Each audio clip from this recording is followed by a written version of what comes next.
Eh bien, voici l'épisode 17, en direct depuis ma salle de bain, parce que dans cet épisode, je vais essayer de vous parler du miroir. Et bien, c'est dans ma salle de bain qu'il y a des miroirs. Voilà, alors bonjour mon image, bonjour tout le monde derrière mon image, et puis bonjour à toi aussi là-bas, et puis à toi également là. Tiens, vous êtes deux là. Bon, eh bien j'espère qu'on va faire du bon boulot.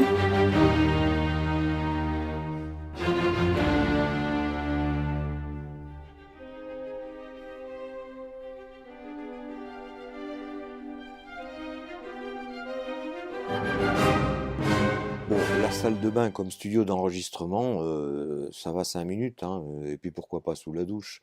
Alors là, je suis dans mon bureau, je suis assis, je suis très bien, confortable, j'ai pas trop à me bouger, ça me convient mieux finalement, hein. Bon, la question du miroir, c'est pas forcément celle de l'objet miroir pour nous. C'est aussi ce qu'on a dans la tête, ce qui s'appelle la fabrication de la représentation, dont on a déjà parlé dans des vidéos précédentes. I feel you, a deep echo. En quoi est-ce que ça nous intéresse, nous, psychanalystes, mais aussi nous, analysants, nous, hommes de la rue, n'importe qui? En quoi est-ce que on est intéressé? On est intéressé déjà parce que on passe un certain temps chaque jour devant le miroir. Les femmes plus que les hommes, d'une manière générale, parce qu'il y a aussi des inversions. Pourquoi? C'est assez logique, parce que il n'y a pas d'image sans sexe, hein. Il n'y a pas de corps sans sexe, donc pas d'image sans sexe. Mon image, je me la construis, c'est-à-dire la représentation de moi-même, je me la reconstruis avec un sexe.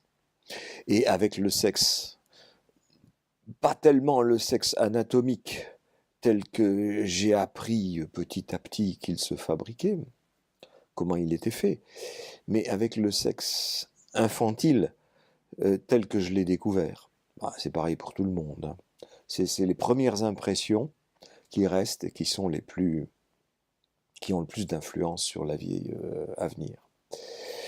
Et cette découverte de la différence sexuelle, elle est interprétée par les enfants comme castration, je l'ai assez dit, et ça a une conséquence sur le miroir, c'est que les hommes s'enlèvent des trucs, s'ils passent du temps devant le miroir, c'est en général pour se raser, ou pour se couper les cheveux, voire se raser la tête. Donc s'enlever des trucs, c'est une façon de maîtriser la castration.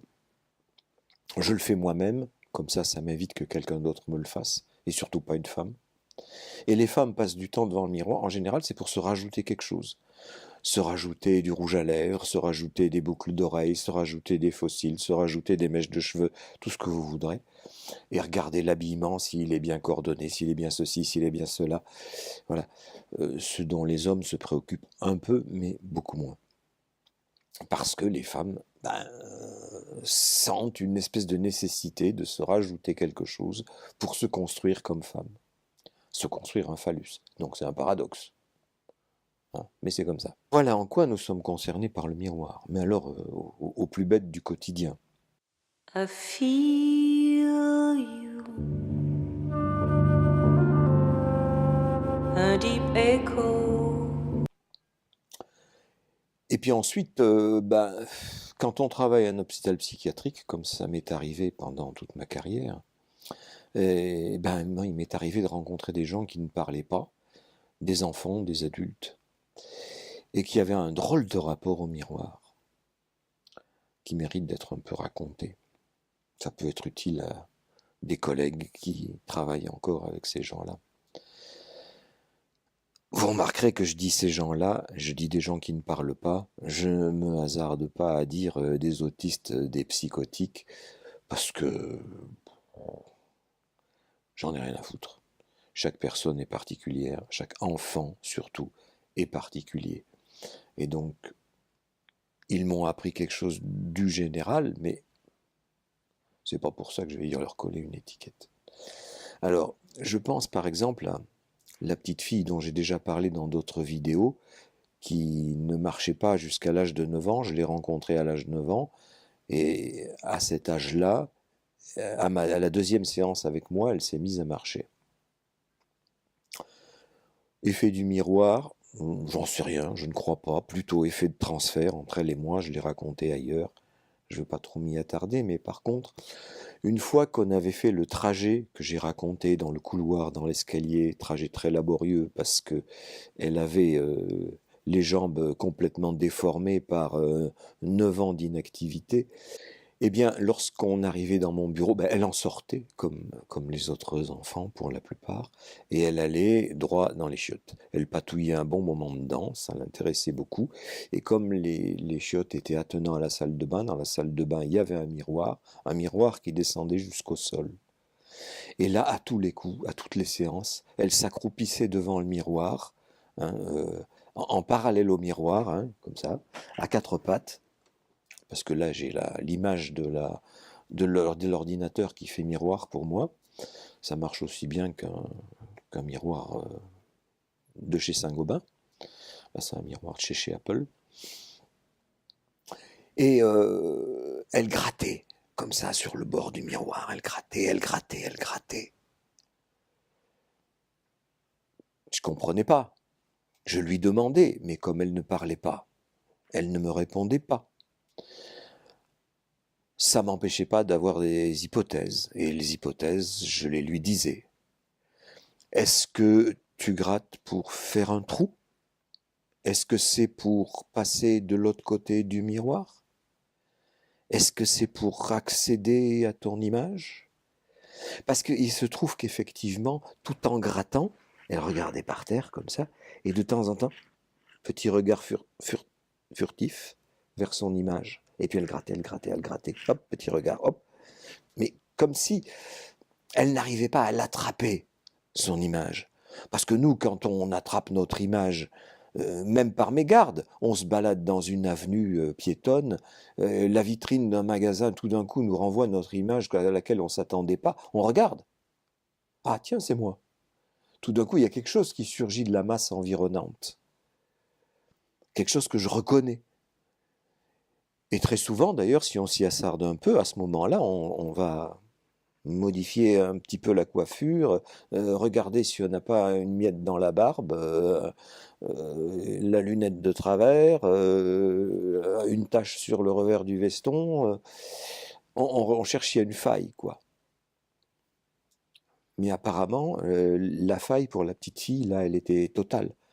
C'était toute l'image qui était tombée dans le trou, dans la faille. Alors je pense plutôt qu'elle était en train d'essayer de faire le trou symbolique autour de son image. Parce que, ben, comme je vous l'ai montré avec ma théorie de la rondelle, pour obtenir un morceau de surface, ben, il faut faire le tour avec une coupure, c'est-à-dire qu'il faut inscrire un trou autour. Et une fois qu'on a inscrit ce trou autour, eh bien on s'aperçoit qu'il y a aussi un trou dedans, c'est la faille dont je parlais tout à l'heure.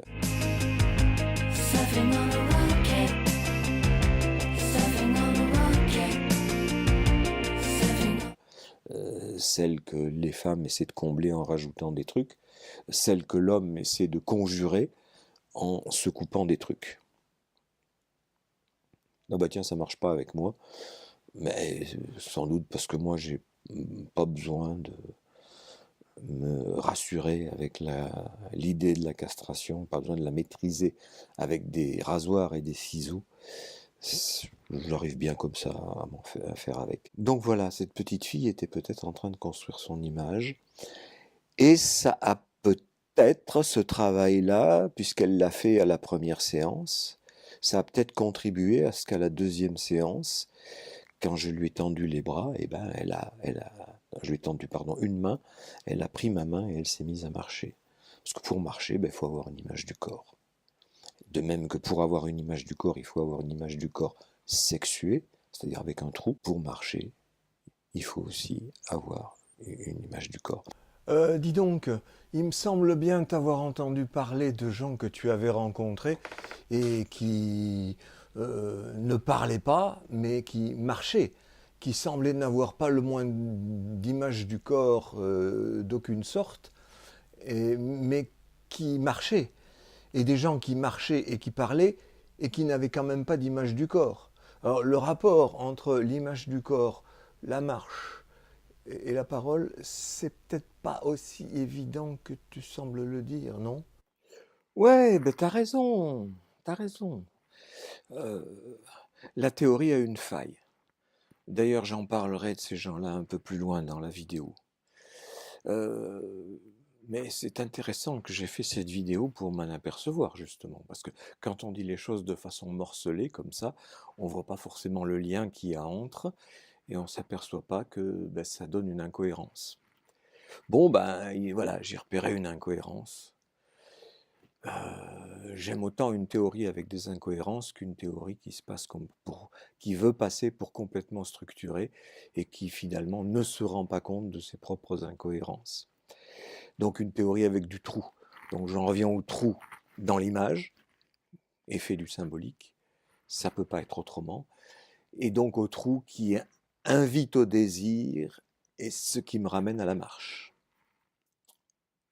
Marcher, c'est pas marcher pour marcher, hein. C'est marcher pour aller quelque part. C'est pour aller dans les bras de maman, c'est pour aller dans les bras du thérapeute. C'est parce que le désir pousse à marcher. Et le désir, c'est quoi? C'est un manque. Je manque de quelque chose, donc je me précipite dans les bras de maman, dans les bras du thérapeute, ce que vous voulez. Et c'est comme ça que je finis par acquérir à la fois la marche et une image. Il y avait un autre petit garçon qui lui non plus tenait pas en place et qui partait immédiatement dans les escaliers en poussant des cris de bêtes sauvages. Et des fois, il s'accrochait à moi avant de partir, il essayait de m'arracher mes lunettes, de m'arracher mes cheveux, de m'arracher ma barbe. Tiens, on se retrouve avec la question du miroir. Bon, je lui disais non, non, non, c'est à moi, tu m'arraches pas mes trucs. Et puis alors à ce moment-là, il me prenait la tête sous le bras, sous son bras, ma tête sous son bras, et il descendait les escaliers comme ça, toujours en poussant des cris de bêtes sauvages. Et en même temps, puisque j'avais ma tête à sa disposition, il me tirait les cheveux là. Alors je lui disais arrête, tu me fais mal, ne me tire pas les cheveux, ne me coupe pas les cheveux, parce que c'est ça qu'il essayait de faire.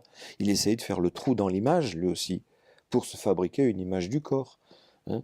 Il n'avait pas besoin d'un miroir, son double dans le miroir, il l'emmenait avec lui sous son bras. C'était moi. Et puis, il y a eu un bon nombre de séances comme ça, et il y a un jour où, au lieu de m'arracher les cheveux, il a fait juste un petit passage comme ça. Et je lui ai dit, ah, tiens, on dirait que tu as compris quelque chose, maintenant tu fais semblant. Le symbolique était passé par là. Il n'y avait pas besoin d'une coupure réelle, coupure symbolique. Et là, il me sort la tête dessous le bras, il me regarde en face, comme on regarde un miroir, et il me dit, d'accord. C'était sa première parole. Donc pour marcher, comme pour parler, il faut aussi disposer d'une image. Mais peut-être que c'est parce qu'on parle, et qu'on parle à quelqu'un, même si le quelqu'un ne parle pas, que cette image aussi se construit. Hein. Je ne pense pas qu'il y ait quelque chose de premier. C'est l'un avec l'autre. Hein. Et puis, je repense à ce monsieur qui avait une trentaine d'années quand je l'ai rencontré à l'hôpital, qui avait vécu toute sa vie à l'hôpital. J'en ai déjà parlé à eux aussi. Il avait un ventre comme ça, plein de merde, parce que constipation chronique depuis 30 ans. Et je suis désolé de le dire là aussi, mais au bout de 3 mois de travail avec moi, la constipation a disparu et n'est jamais réapparue après. Et aussi en même temps, il a commencé à parler. Alors lui, dans ses séances, il faisait des montages avec des tuyaux, des cuvettes, des bassines. Bon. En quelque sorte, c'est ce que je lui avais dit. À chaque fois qu'il faisait ça, il le faisait à toutes les séances d'ailleurs. Je lui disais, tu te construis une image de ton appareil digestif, une image interne de ton corps. Oui, je pense que c'est comme ça qu'il a appris à faire autre chose de ses sphincters que quelque chose qui bloquait tout. Il a fait quelque chose où il y avait des tuyaux qui permettaient d'établir une communication entre le dedans et le dehors. Hein, avec un dessus où ça rentre dedans et un dessous où ça sort dehors. C'est comme ça aussi qu'on s'oriente, et qu'on s'oriente dans le miroir, parce qu'on se fabrique aussi une image interne. Mais vous voyez que cette image interne, chez lui, elle n'avait pas grand-chose à voir avec l'anatomie, si ce n'est qu'un rapport très lointain, parce que c'était des tuyaux et des récipients, mais ça avait un rapport avec son anatomie subjective, la façon dont il se représentait lui-même. Et nous avons tous besoin de ça, d'une anatomie subjective. Et lui, lorsqu'il s'approchait du miroir, dans le bureau, il y avait un miroir, et lui, je vais faire comme si l'écran était le miroir, eh bien, il s'approchait tout doucement du miroir, comme ça, et il approchait la main, comme ça, et il n'osait pas aller plus loin, et il retirait la main brusquement, comme si ça brûlait, et puis il recommençait, tout petit peu, comme ça, et hop, il retirait la main, comme si ça brûlait, et je ne l'ai jamais vu revenir dans l'image. Pourtant, il s'était construit une image du corps. Mais pour ce qui est de son image externe, visiblement, il avait énormément de difficultés. Et on peut faire un rapport entre le trou que faisait la petite fille, les trous que le garçon essayait de me faire, et le ça brûle, où on risque de tomber dans le trou. Ce que j'ai dit ça brûle, c'est mon imaginaire. Bien sûr, je lui demandais ce qui se passait, mais lui non plus, au départ, il ne parlait pas. Donc, j'avais pas de réponse. Je pouvais faire que des hypothèses. Dans tous les cas, j'y lis le travail du symbolique, c'est-à-dire le travail de faire du trou pour mettre un trou autour de l'image. C'est-à-dire mettre un cadre. Un cadre, c'est mettre d'abord un trou autour. Il y a le cadre en bois qu'on imagine, en bois doré ou en inox, tout ce qu'on voudra. Mais pour ce qui est de l'image avec laquelle nous avons affaire tous les jours, le cadre, c'est le vide qu'il y a autour. C'est-à-dire ce qui permet de détacher une représentation de l'environnement. Parce que j'ai reçu aussi des gens dans mon bureau où il y avait des miroirs qui, eux, passaient de long en large, parce qu'ils ne tiennent pas en place, devant le miroir, et sans le moindre petit regard furtif, absolument rien, comme si ça n'existait pas. Personne n'est indifférent à son image, c'est ce que nous avons dans la tête. Et dès qu'on se voit, comme je l'ai dit tout à l'heure, tout de suite on regarde, on ne peut pas s'empêcher, un petit coup d'œil, quelque chose. Ah là non, rien de rien. Avec cela, j'ai eu beaucoup plus de mal. Mais pourtant, ils marchaient, mais ils ne parlaient pas. Et ils étaient incontinents. Certains étaient incontinents, d'autres pas. Comme quoi, les généralités. Bon, alors, mon histoire du trou et du symbolique, ça reste une hypothèse. J'estime qu'elle est assez solide, mais ça reste une hypothèse à discuter. Alors, le miroir, enfin l'image du corps, comme vous avez pu le constater dans ce que je viens de dire, c'est pas seulement l'image telle qu'on la voit dans le miroir ou sur l'écran d'un ordinateur. C'est aussi l'image subjective, c'est-à-dire l'image fantasmatique. A strong appeal for that mystery. Et dans les rêves, j'ai mis assez longtemps à le comprendre, et beaucoup de gens mettent très longtemps à le comprendre, tous les personnages qu'on voit, qui peuvent avoir les figures de personnages connus, figure de papa, figure de maman, de la fille, du patron, de qui vous voudrez, c'est quand même le rêveur qui anime ces images. Donc quelque part, ce sont des avatars de lui-même. Même lorsqu'il leur fait dire, effectivement, des paroles que ces gens-là ont prononcées. Parce que ça peut être des paroles flatteuses, par exemple, que l'on fait revenir en rêve pour en jouir une deuxième fois, ou beaucoup plus souvent, des paroles insultantes, avec lesquelles le rêve, justement, essaye de travailler pour en faire une partie intégrante de l'image. Parce que les insultes, on a tendance à les rejeter, c'est pas moi. Ou les insultes qu'on a envie de dire à d'autres, on les refoule très souvent. Ou l'envie de les tuer, tout simplement. C'est le genre de choses qu'on refoule, ça revient en rêve. pour justement que cette représentation refoulée trouve un cadre. Un cadre qui peut être un sens si on le décrypte, si c'est juste un sens crypté, ou un sens tout court, si c'est quelque chose qui vient du réel, c'est-à-dire un truc sans représentation et qui tente de devenir représentation. Représentation, image, vous voyez que c'est vraiment très très proche. J'ai fait pas mal de vidéos sur comment se construit une représentation. Quand je parle de comment se construit l'image, eh bien, c'est finalement tout proche. Donc les personnages de nos rêves sont des images de nous-mêmes.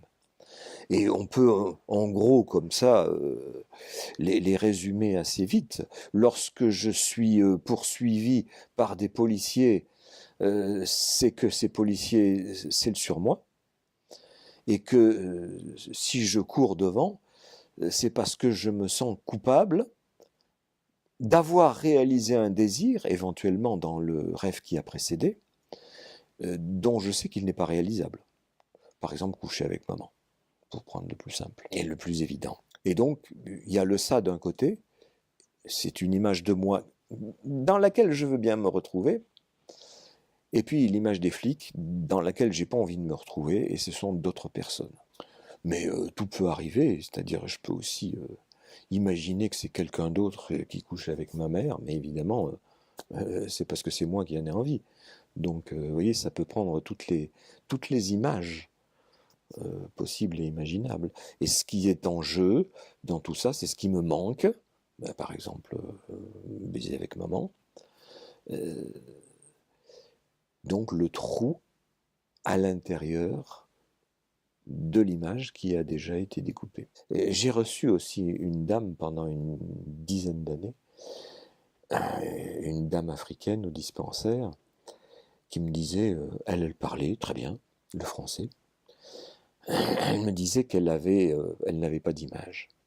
Elle me le décrivait très bien, elle disait « Monsieur Abibon, c'est terrible, quand je suis sous la douche, regardez, je me frotte là, et je ne vois rien, il n'y a rien. Et quand je me regarde dans le miroir, je regarde, je ne vois rien. »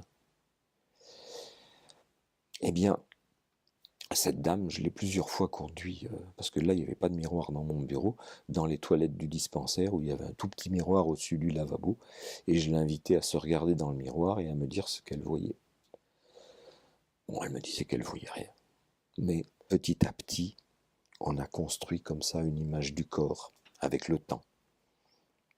Parce qu'à l'époque où elle est venue me trouver, eh bien, elle était...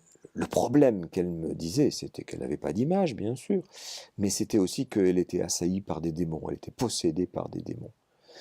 Et que disaient ces démons? Eh bien, ils disaient toutes les envies qu'elle avait et toutes les sanctions pour les envies qu'elle avait. Donc ces démons étaient à la fois des démons réalisateurs de désirs et des démons sanctionneurs de désirs. Donc oui, exactement comme dans un rêve. Bon, sauf que pour elle, c'était la réalité. Je ne dis pas le réel, hein, c'est la réalité. Parce que ces démons, ça a cédé des images. C'était des gens qui parlaient d'ailleurs dans sa langue maternelle, lingala, et qui en séance me parlaient à moi dans la langue maternelle. Elle avait l'amabilité de me traduire après. Et tout ce travail avec les démons, j'ai dû prendre le taureau par les cornes, c'est une image, de temps en temps, en disant aux démons qui s'adressaient à moi et qui me disaient de laisser cette femme tranquille, je leur disais non, c'est à vous de laisser cette femme tranquille, foutez-lui la paix, sortez de ce corps. Ils ont fini par sortir. Elle avait tenté pas mal d'exorcistes qui n'étaient pas arrivés à grand-chose. Moi, je ne sais pas si c'est moi qui suis arrivé, mais en tout cas, à un moment, elle a pu parler des démons, c'était bien. Et en même temps, ses règles sont revenues. Tiens, on retrouve une féminité. Un corps avec un trou. Hein, qu'elle n'avait pas vu de ses règles depuis plusieurs années. Et tout d'un coup, elle découvre qu'elle a des enfants. Elle m'en parlait avant, mais comme des démons qui hantaient sa maison. Qu'est-ce que c'est que ces petits démons qui sont là, qui viennent m'emmerder les pauvres, je me disais. Mais bon, ça c'était pas mon boulot, j'étais là pour m'occuper d'elle. Et elle est allée jusqu'à un maximum d'assomption de son image dans le transfert avec moi. C'est qu'elle voulait habiter avec moi, ou le plus près de chez moi possible. Elle a osé évoquer le mariage à un moment avec moi, et malheureusement, comme j'ai été obligé de dire non, c'est là que ça lui a pas plu du tout. Et donc, vous voyez, quand on commence à avoir une image, eh bien, on commence à avoir des sentiments, puisqu'il y a du trou, il y a du désir, et il faut pouvoir l'assumer aussi. C'est pas fastoche. Je dois dire aussi qu'entre-temps, comme elle s'était aperçue qu'elle avait des enfants, eh bien, les enfants étaient affreusement turbulents et foutaient rien à l'école, etc. Et les services sociaux s'en sont émus et lui ont retiré. À ce moment-là, au moment où elle était en train d'apprendre à devenir mère, elle retrouvait un corps de femme et donc, par voie de conséquence, une fonction de mère, et on lui a enlevé ses enfants. Donc ça a été très mal, là aussi, parce qu'on lui a enlevé tout ce qui pouvait compléter imaginairement cette image avec un trou qu'elle avait construit. J'ai vu aussi d'ailleurs que son image, elle s'y intéressait à nouveau, j'avais plus besoin de l'amener dans les toilettes du dispensaire, parce que tout d'un coup elle était coquette. Elle achetait des trucs, de temps en temps c'était un chapeau, de temps en temps elle se faisait faire des tresses de diverses façons, des nouvelles robes, des nouvelles chaussures. Il y a eu un petit peu un excès de ce côté-là à un moment, quelque chose de retrouver une féminité, quoi. I know you know. Sur le plan théorique, ça m'a valu quelques déboires. C'est très intéressant d'ailleurs, non pas sur la question elle-même du miroir, mais sur l'image que renvoient les écoles de psychanalyse et les universités. La première école de psychanalyse dans laquelle j'étais membre, c'était l'école freudienne de Solange Faladé. C'était mon analyste, j'étais dans son école, c'est la logique des choses. Et un jour, j'écoutais une conférence faite par Robert Samacher, qui était membre de cette école, et à un moment de la conférence, il a fait un petit rectangle mal dessiné dans un coin du tableau avec une espèce de 8 au-dessus, en disant, voilà, le miroir, ça fonctionne comme la bande de Mébius. Ça m'a frappé, j'ai dit, oh putain, ça c'est génial. Et je me suis mis au travail, parce que je comprenais pas bien son crowbar, là, fait à la va-vite, et j'ai travaillé comme un malade. J'ai fait circuler des petits bonhommes sur la bande de Mébius et dans le miroir pendant des mois. Et au bout de plusieurs mois, je suis allé trouver Robert Samacher avec un article que je lui ai demandé de publier, parce qu'il était à la fois responsable du bulletin de l'école freudienne et du bulletin de psychologie. Et dans mon article, il y avait la correspondance précise, exacte, mathématique, optique, entre le miroir et la bande de Mébius. D'ailleurs, c'est une question juste de torsion. Bande de Mébius ou pas bande de Mébius. Hein, c'est une question que la torsion, elle peut se faire selon la longueur. Et si le bonhomme circule le long de la torsion, vous voyez qu'il retrouve la droite s'inverse avec la gauche. Et donc, une torsion assure la même fonction qu'un miroir. Mais pour les gens qui disent que la torsion, c'est seulement la torsion selon la largeur de papillon, eh bien on peut faire circuler aussi le bonhomme. Comme ça marche pas. Mais ça, comme ça marche. Et on voit qu'une seule torsion assure aussi l'effet miroir. C'est au bout de 2 torsions qu'il y a une inversion qui ne va pas. Mais au bout de 3 torsions, on retrouve l'inversion de la première torsion. Et chaque fois qu'il y a un nombre impair de torsions. Donc c'est ça que j'expliquais. Et Robert Samacher n'a pas voulu publier. Je lui ai demandé, mais pourquoi discutons-en. Non, non, pas de publication, c'est pas bien, c'est pas comme ça.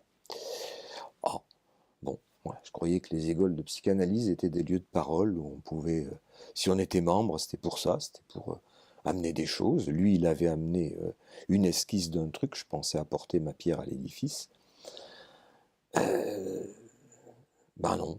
Bon, alors j'ai quitté l'école freudienne, hein, parce que si on ne peut pas discuter, si on ne peut pas publier, je vois pas à quoi ça sert de faire des travaux. Et puis, il m'arrivait à peu près la même chose à l'école de Jean-Michel Vapro, topologie en extension. J'ai suivi ses enseignements pendant 10 ans sans en rater une heure. Et j'ai lu tous ses bouquins avec le crayon à la main. Un jour, il a demandé, tiens, est-ce que quelqu'un a quelque chose à dire, puisqu'il parlait du miroir. Et il disait, le miroir n'inverse pas la droite et la gauche. Alors ça choque évidemment, on dit tiens, tout le monde sait que le miroir inverse la droite et la gauche. Et il lui disait ben non, regardez bien, ça n'inverse pas la droite et la gauche. Alors c'est un petit peu la technique Lacan, c'est-à-dire balancer des formules qui sont contre-intuitives et qui font mouche parce qu'elles sont contre-intuitives. Parce qu'intuitivement, tout le monde sait que le miroir inverse la droite et la gauche. Et dans mon exposé, je montrais qu'il y avait plusieurs points de vue au miroir, notamment le point de vue objectif, qui était celui qu'il soutenait. Dans le point de vue objectif, si je lève ma main gauche, dans le miroir, ça se lève à ma gauche. Mais si je tiens compte de ce que c'est mon image qui est dans le miroir, mon image, elle a été retournée. Et donc ma droite est devenue ma gauche. Et ça, c'est parce que c'est le point de vue subjectif. Hein, ce qui est vrai de moi n'est pas vrai d'un objet quelconque. Un objet quelconque, ça sera toujours le point de vue objectif.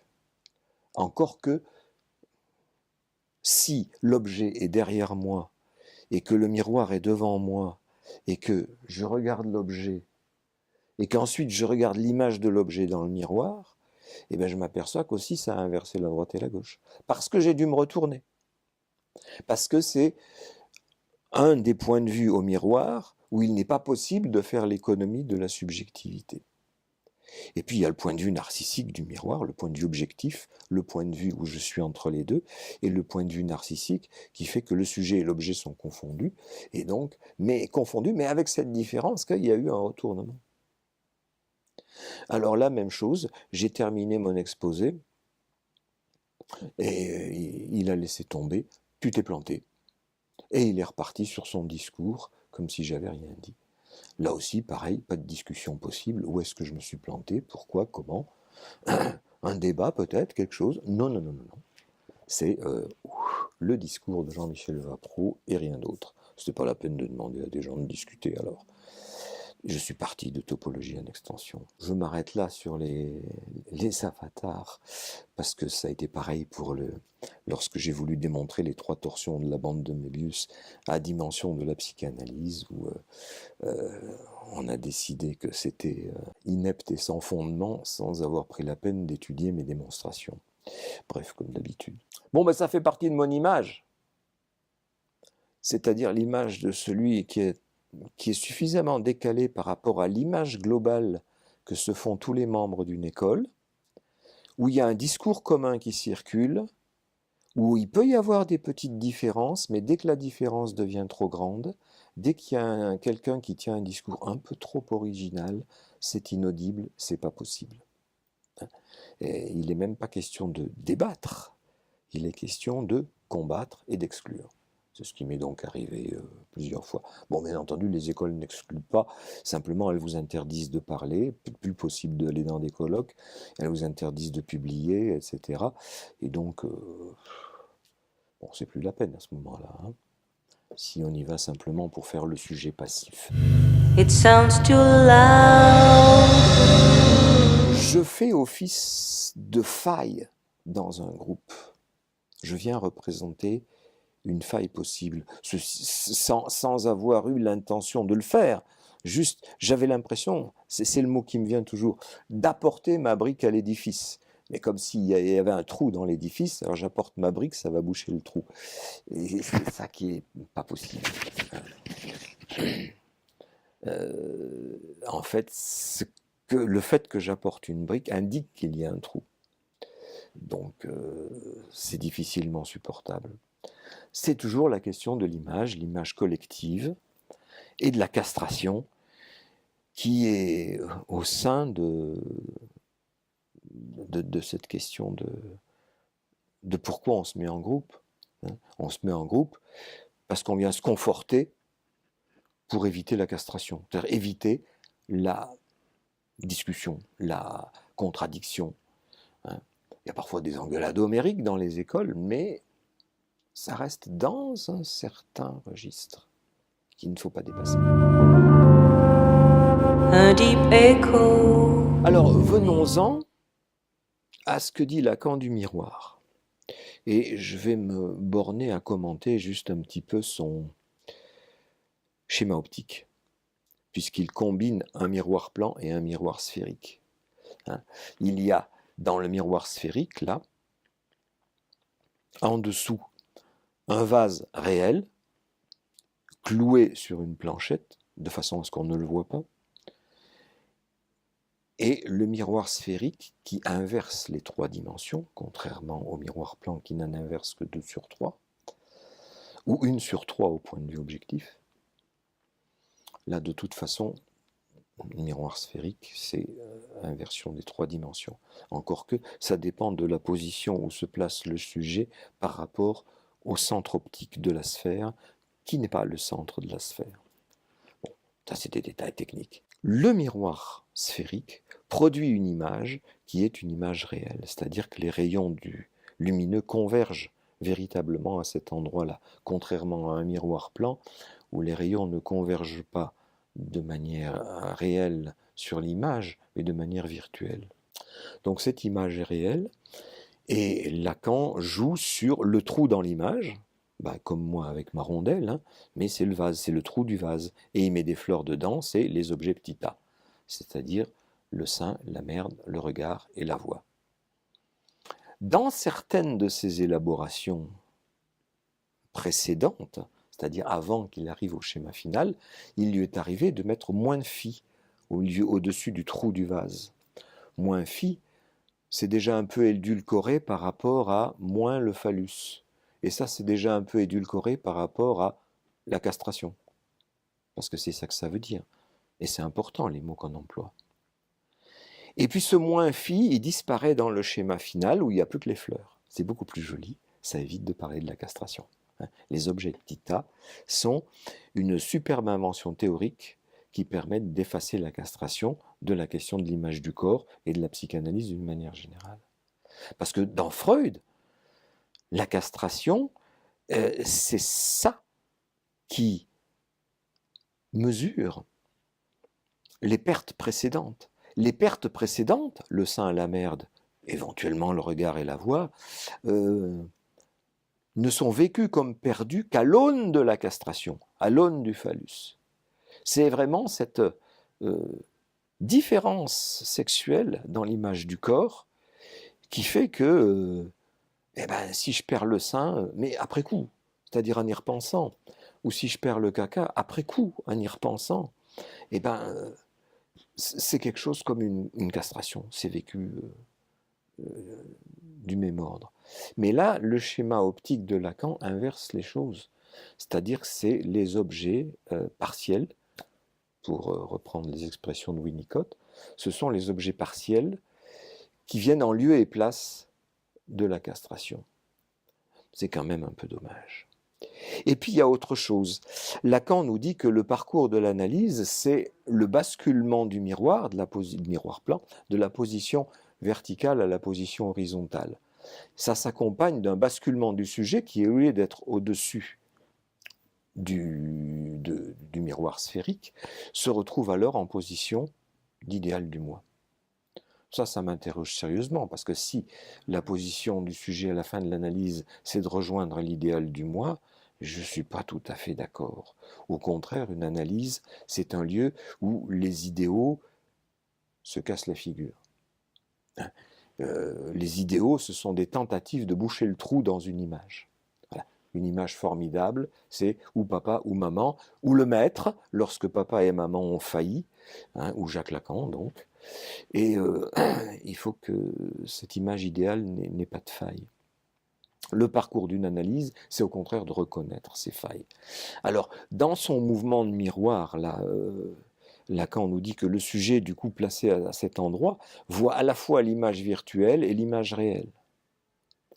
Bon, ce qui a donné tout un tas de développements sur la nécessité d'aller y voir du côté du réel, chose que je ne cautionne pas du tout. Hein, j'ai assez dit de choses sur le réel, je ne vais pas y revenir aujourd'hui. C'est pas la peine. Mais par contre, faire l'économie de la question de la castration et se placer en position d'idéal, ça ne va pas du tout. Donc voilà une façon de faire tomber le maître Jacques Lacan de son piédestal, c'est-à-dire d'en avoir une image toujours, mais une image trouée. Hein. Il y a des trous dans sa théorie. Ah oui.